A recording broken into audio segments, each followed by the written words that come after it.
टाकाकडे जे आपण बघू शकतोय खरं तर 9 दिवसांपासून हे युद्ध सुरू झालेलं आहे इस्रायल आणि इराणमध्ये, ज्याचे पडसाद खरं तर देशभर जगभरात उमटताना बघायला मिळत आहेत. त्यातच आता ही अमेरिकेची एंट्री, डोनाल्ड ट्रम्प यांची भूमिका.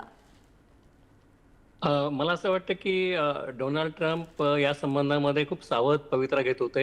हं, हं, हं. 2च दिवसापूर्वी त्यांच्या ज्या प्रेस सेक्रेटरी होत्या त्यांनी सांगितलं होतं की ट्रम्प हे या संबंधामध्ये 2 आठवड्यात निर्णय घेतील आणि प्रत्यक्षामध्ये त्यांनी आज पहाटे हे हल्ले केले. म्हणजे आपला जो पवित्रा आहे तो गुप्त ठेवण्याचा त्यांचा प्रयत्न होता. मी नेमकं काय करेल हे मी सांगू शकत नाही असं ते म्हणत होते. आणि त्यांनी अचानक ही कारवाई केली आणि या कारवाईमध्ये इस्रायल आणि अमेरिका हे दोन्ही बरोबर आहे त्यावेळेला. मधल्या काळामध्ये इस्रायलचे जे पंतप्रधान नेतान्याहू आहेत, त्यांचं आणि ट्रम्प यांच्यामध्ये थोडासा दुरावा आलेला होता. पण एकंदरच अमेरिकेमध्ये इस्रायली लॉबी, ज्यूंची लॉबी ही फार प्रभावी असते. या लॉबीचा देखील या राजकारणावर प्रभाव असतो आणि त्यामुळे मला असं वाटतं की ही कारवाई तातडीने केली असेल आणि तशी इस्रायलची पण विनंती होती की अमेरिकेने या युद्धामध्ये सहभागी व्हावं. त्यामुळे आणि आत्ताच एक 10 मिनिटापूर्वी ट्रम्प यांनी व्हाईट हाऊसमधनं देशाला उद्देशून एक भाषण केलं आणि ही मिलिटरी कारवाई सक्सेसफुल झालेली आहे आणि आता शांतता प्रस्थापित होईल असा आशावादी व्यक्त केलेला आहे. हो, हो. टाकळकर सर, खरं तर आपण बघितलेलं होतं मागील म्हणजे मागच्या पुढच्या आठवड्यात काहीतरी वेगळं घडेल, काहीतरी वेगळं घडू शकतं असा इशारा दिलेला होताच डोनाल्ड ट्रम्प यांनी. त्यानंतर जे इराण आहे ते चर्चेसाठी गेलेलं होतं व्हाईट हाऊसमध्ये, मात्र आता उशीर झालाय असं ट्रम्प यांनी म्हटलेलं होतं. आणि त्यामुळे खरं तर म्हणजे इस्रायल म्हणजे इराणनं भूमिका मांडण्यास उशीर केल्यानं खरं तर डोनाल्ड ट्रम्प यांनी हा निर्णय घेतला असं तुम्हाला वाटतंय का? नाही, डिप्लोमसी डोनाल्ड ट्रम्प हे दोन्ही पर्याय बघत होते की डिप्लोमसी सक्सेसफुल व्हावी असा त्यांचा प्रयत्न होता. हं, परंतु त्याच्या आधीच मला असं वाटतं की इस्रायलने हल्ला केला आणि ही जी एक 6वी फेरी होती ती 6वी फेरी चर्चेची रद्द झाली.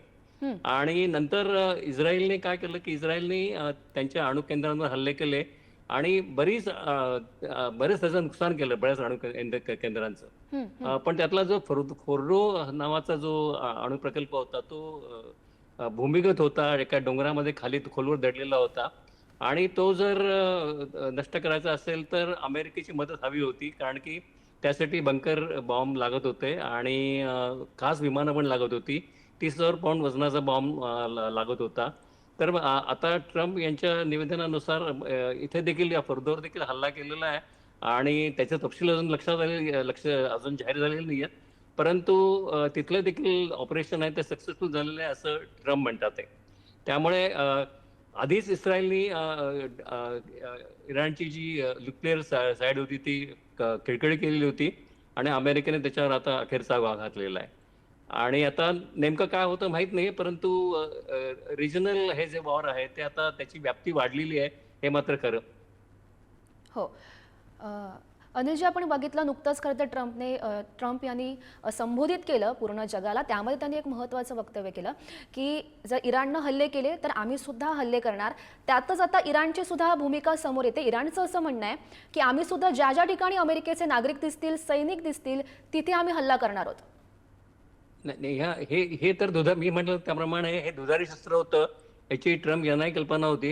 हं, कारण की मगाशी ढगे असं सर म्हणाले त्याप्रमाणे आखाती देशामध्ये जवळजवळ 19 तळ अमेरिकेचे लष्करी तळ आहेत, म्हणजे त्यातले 8 परमनंट स्वरूपाचे आहेत. हं, तिथे जवळजवळ 40-50 हजारावर अमेरिकन सैनिक आहेत आणि त्याच्यावर हल्ला होऊ शकतो. आणि मधल्या काळामध्ये आता आपल्याला कल्पना आहे सगळ्यांना की इराणमध्ये इराणचे जे प्रॉक्सी गट होते त्याच्यामध्ये हमास आहेत किंवा हुती आहेत किंवा हिजबुल्ला आहेत. तर ते पण सक्रिय या काळात होऊ शकतात. हुतींबरोबर ट्रम्प यांचा एक करार झालेला होता. परंतु आता नवीन परिस्थितीमध्ये हुतींना जसं हुती सक्रिय झाले तर ते देखील आपल्या अमेरिकन जहाजांवर किंवा इतरत्र हल्ले करू शकतात.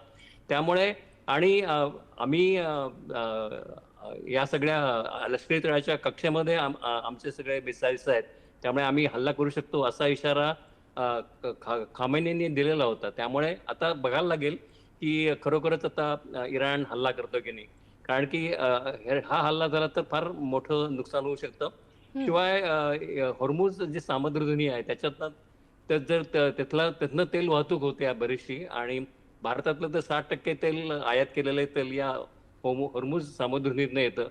तर या युद्ध काळामध्ये समजा ती बंद झाली तर त्याचा मोठा परिणाम होणार आहे.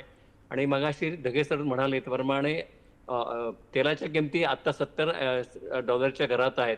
परंतु त्या $100 किंवा त्याच्या पलीकडे गेल्या तर सगळ्यांनाच, आणि विशेषतः भारताचं यात फार मोठं नुकसान होऊ शकते.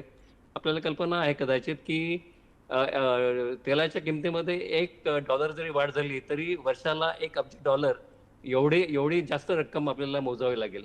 त्यामुळे तेल महागलं तर चलनवाढ वाढणार. चलनवाढ झाली तर परकीय चलन तूट आहे ती वाढणार, आणि तर अर्थव्यवस्थेला खूप असे विपरीत परिणाम त्यामुळे होऊ शकतात. आणि ही फार गंभीर गोष्ट आहे. त्यामुळे आपण जे म्हणतोय की हे युद्ध चिघळता कामा नये, लवकरात लवकर शांतता प्रस्थापित झाली पाहिजे, तसे प्रयत्न आता मला असं वाटतं व्हायला पाहिजे. आणि भारत या संबंधामध्ये चांगली भूमिका, मध्यस्थाची भूमिका घेऊ शकेल, कारण की आपले संबंध इराणशी पण चांगले आहेत हो, आणि हो. अमेरिकेशी पण आपले संबंध चांगले आहेत. इस्रायल देखील आपले संबंध चांगले आहेत. त्यामुळे मला असं वाटतं की भारताला याच्यामध्ये भूमिका, परिणामकारक भूमिका वठवता येऊ शकेल. बरोबर. टाकळकर सर, खरं तर आता आपण बघितलं जेव्हा हे युद्ध सुरू झालेलं होतं, काही थांबण्याचं नाव घेत नव्हतं, सातत्यानं करता हे युद्ध सुरू आहे.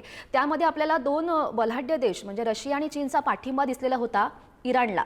त्यानंतर आता हा अमेरिकेचा हल्ला इराणवर, काय याचे जागतिक स्तरावर पडसाद उमटू शकतात, विशेषतः भारतावर काय परिणाम दिसू शकतात, याबद्दल थोडं सविस्तर. नाही, मी म्हटलं भारतावर मी सांगितलं ना की सर्वात मोठा जो प्रश्न आहे तो म्हणजे तेलाची दरवाढ झाली तर आपली अर्थव्यवस्था त्यामुळे त्याला तडा जाऊ शकतो. चलनवाढ होऊ शकते. नंतर आपल्या गुंतवणुकीवर परिणाम होऊ शकतो याचा नाही म्हटलं तरी. चालू खात्यातील तूट देखील वाढू शकते.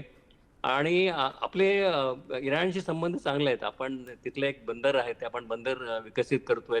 त्या इन्व्हेस्टमेंटवर त्याचा आपल्याला तोटा होऊ शकेल. किंवा आपण एक कॉरिडॉर विकसित करतोय, एक रेल्वे मार्ग विकसित करतोय, त्याच्यावरही परिणाम होऊ शकेल.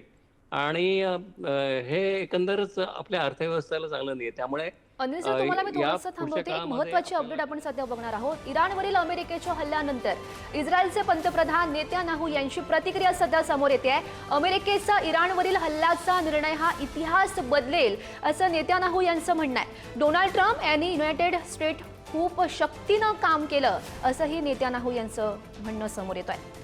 अमेरिकेनं जो हल्ला केलेला होता इराणवर, त्यानंतरची त्यांची ही प्रतिक्रिया. पुन्हा एकदा मी अनिल सर यांच्याकडे जाते.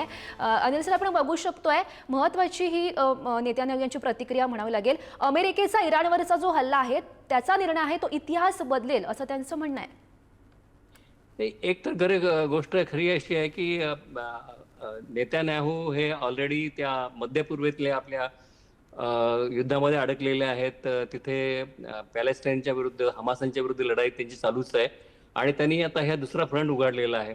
आणि काय सांगता येत नाही याच्यामध्ये की ते म्हणतात त्याप्रमाणे कदाचित रिजनल मॅप जो आहे पश्चिम आशियाचा तो बदलू शकेल याच्यामुळे. पण आता या क्षणाला या संबंधामधलं बाकेत करणं अवघड आहे. परंतु स्थिती मात्र हे चित्र बदलू शकेल अशा स्वरूपाचं आहे निश्चित. हो, नक्कीच सर. अनिल सर, धन्यवाद दिलेल्या या सविस्तर माहितीसाठी. तर थेट अमेरिकेहून आमचे पुढारी न्यूजचे विशेष प्रतिनिधी अनिल टाकळकर जोडलेले होते. अनेक सविस्तर माहिती त्यांनी या संदर्भात दिलेली आहे. हे जर युद्ध थांबलं नाही तर याचे जागतिक स्तरावर वाईट परिणाम दिसू शकतात अशी प्रतिक्रिया त्यांनी दिलेली आहे. इराणच्या 3 आण्विक ठिकाणांवर अमेरिकेचा हल्ला, अमेरिकेनं खरं तर इशारा दिलेला होता पुढच्या आठवड्यात काहीतरी वेगळं घडेल असं त्यांनी मागच्या आठवड्यातच म्हटलेलं होतं. ट्रम्प यांनी भूमिका मांडलेली होती, तसंच त्याने केलेलं आहे. इराणवर त्यांचा हा बॉम्ब हल्ला बघायला मिळतो. याचे जागतिक स्तरावर नेमके काय पडसाद उमटतायत हे बघणं सुद्धा तितकंच महत्त्वाचं असेल. तर येमेनमधील हुती बंडखोरांना अमेरिकेला थेट इशारा दिलेला आहे. लाल समुद्रात अमेरिकी जहाजांवर हल्ला करणार असं त्यांचं म्हणणं सध्या समोर येते. येमेनमधील हुती बंडखोरांनी आता अमेरिकेला थेट इशारा दिल्याचं बघायला मिळत आहे. लाल समुद्रात अमेरिकी जहाजांवर हल्ला करणार, अमेरिकेला त्यांच्या कृत्याची शिक्षा मिळणार.